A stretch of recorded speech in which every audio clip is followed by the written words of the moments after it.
اعوذ باللہ من الشیطان الرجیم بسم اللہ الرحمن الرحیم الحمد للہ رب العالمین۔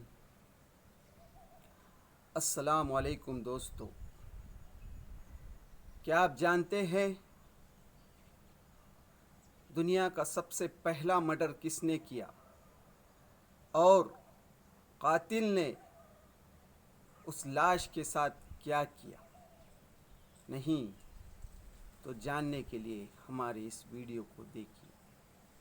قرآن کیا کہتا ہے، پہلا قاتل کون ہے اور اس نے اس کی لاش کے ساتھ کیا کیا؟ آئیے ہم جانتے ہیں۔ قرآن مجید کی سورہ مائدہ سورت نمبر 5 آیات 26 سے 31، جس کا ترجمہ: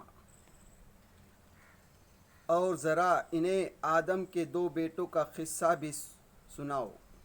جب ان دونوں نے قربانی کی تو ان میں سے ایک کی قربانی قبول کی گئی اور دوسرے کی نہ کی گئی۔ اس نے کہا، میں تجھے مار ڈالوں گا۔ اس نے جواب دیا، اللہ تو متقی کی نظریں قبول کرتا ہے۔ اگر تو مجھے قتل کرنے کے لیے ہاتھ اٹھائے گا تو میں تجھے قتل کرنے کے لیے ہاتھ نہ اٹھاؤں گا۔ میں اللہ رب العالمین سے ڈرتا ہوں۔ میں چاہتا ہوں کہ میرا اور اپنا گناہ تو ہی سمیٹ لے اور دوزخی بن کر رہے۔ ظالموں کے ظلم کا یہی ٹھیک بدلہ ہے۔ آخرکار اس کے نفس نے اپنے بھائی کا قتل اس کے لیے آسان کر دیا اور وہ اسے مار کر ان لوگوں میں شامل ہو گیا جو نقصان اٹھانے والے ہیں۔ پھر اللہ نے ایک کوا بھیجا جو زمین کھودنے لگا تاکہ اسے بتائے کہ اپنے بھائی کی لاش کیسے چھپائے۔ یہ دیکھ کر وہ بولا، افسوس مجھ پر، میں اس کوے جیسا بھی نہ ہو سکا کہ اپنے بھائی کی لاش چھپانے کی تدبیر نکالتا۔ اس کے بعد وہ اپنے کیے پر بہت پچھتایا۔ ہاں، قرآن مجید کی سورہ مائدہ کی 27، 28، 29، 30 اور 31 ان آیاتوں کا میں نے ابھی آپ کے سامنے ترجمہ پڑھا، جس میں دنیا کا پہلے جو مرڈر ہے وہ کیوں ہو گیا، اس کا ذکر ہے۔ ہاں، یہ جو ہے آدم کے 2 بیٹوں کا واقعہ ہے۔ قرآن مجید میں ان کا نام نہیں ہے، لیکن دوسری کتابوں میں، بائبل میں ان کا نام ذکر ہے، حابیل اور قابیل کہا گیا ہے۔ ان کے سلسلے میں بہت سی قصے گھڑے گئے ہیں، لیکن ہم صرف اور صرف جو قرآن کہتا ہے ہم اس واقعے کو ہم جاننے کی کوشش کریں گے۔ یہ جو قتل ہوا کیوں ہوا؟ حسد کے بنا پر۔ ایک بھائی نے دوسرے بھائی پر حسد کیا۔ قرآن مجید میں یہ دونوں بھائی کا نام نہیں ہے، لیکن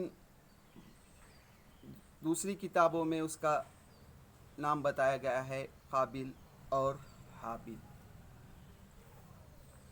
تو یہ دونوں نے قربانی کی تو حابیل کی قربانی قبول ہو گئی اور قابیل کی قربانی قبول نہیں کی۔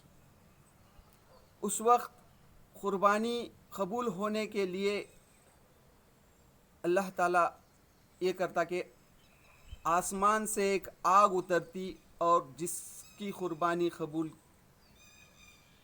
ہوتی وہ آگ جلا دیتی، کھا لیتی۔ تو یہ تھی اس وقت کی شرط. تو اس میں وہ دو بھائیوں کا ذکر ہے کہ ایک بھائی کی قربانی قبول ہوئی، دوسرے بھائی کی قربانی قبول نہیں ہوئی. تو دوسرے بھائی نے اس پہ حسد کیا، جس کا نام حابیل کہا گیا ہے. تو حابیل نے کہا تیری اگر قربانی قبول نہیں ہوئی ہے تو یہ اللہ متقیوں جو جس میں تقوی ہے اس کی قربانی قبول کرتا ہے. تو اس نے کہا میں تجھے مار ڈالوں گا. تو اس نے کہا تو اگر مجھ پہ ہاتھ ڈالے گا تو میں تجھ پہ ہاتھ نہیں ڈالوں گا، کیونکہ تو میرا بھی اور اپنا بھی گناہ سمیٹ لی.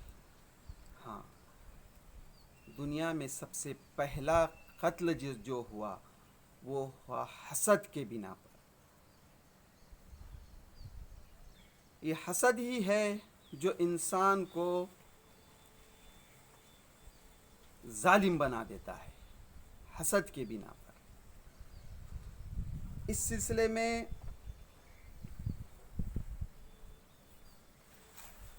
تدبر قرآن مولانا امین الحسن اس کی تفسیر میں لکھتے ہیں کہ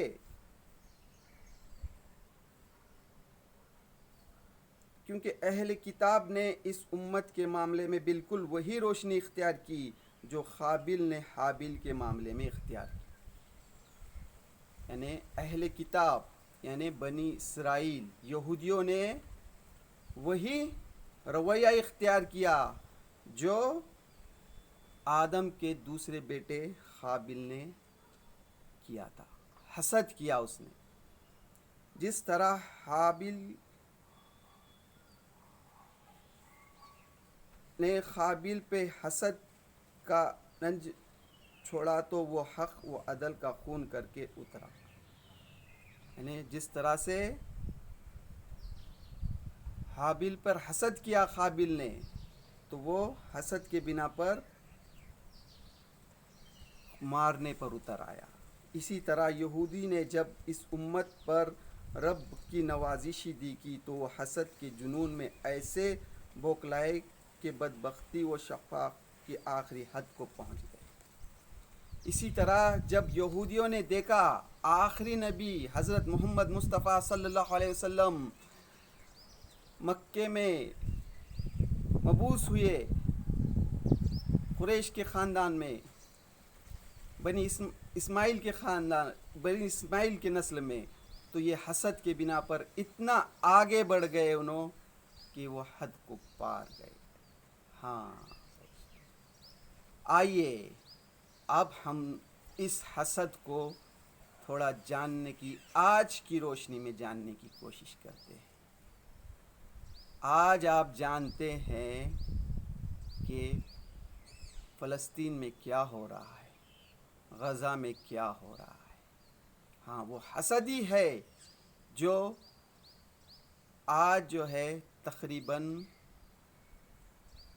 8 مہینے سے مسلسل جو ہے معصوم غزہ کے 23 لاکھ لوگوں کو جینا دشوار کر دیا. تقریباً 36,000 معصوم بچوں کو، عورتوں کو شہید کرے، اور ان کی پیاس یہیں بھی نہیں بجھ رہی ہے. یہ حسد میں اتنے آگے نکل گئے ہیں کہ یہ پورا نیست و نابود کرنے کی کوشش کر رہے ہیں. ہاں دوستو، ہمارا مقصد بس یہی ہے کہ ہم اس جو ویڈیو لے کر آ رہے ہیں تو اس سے ہم جاننے کی کوشش کریں کہ اللہ تعالیٰ جو ہے ہم سے کیا چاہتا ہے. ہاں، آج 8 بلین 800 کروڑ دنیا کی آبادی خاموش لائیو دیکھ رہی ہے. دنیا میں پہلی بار لائیو جو ہے ایک قتل عام ہو رہا ہے، جنوسائیڈ ہو رہا ہے. 1 9 190